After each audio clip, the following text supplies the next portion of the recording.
আজকে আমাদের প্রধান শিক্ষকের ছেলের বিয়ের বৌভাতের অনুষ্ঠানে যাব বিধায় রেডি হচ্ছিলাম।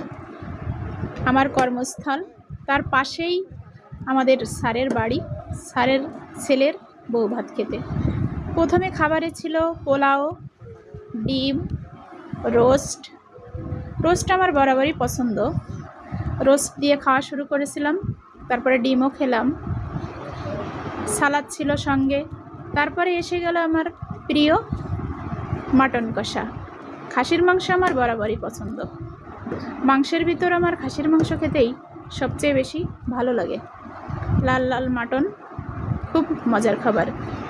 সঙ্গে সালাদ নিচ্ছিলাম, পাশে আমার কলিগরা খাচ্ছিল।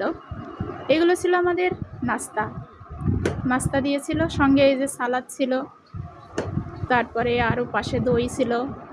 আমি দই খাওয়ার মতো জায়গা আমার ছিল না। এগুলো আমাদের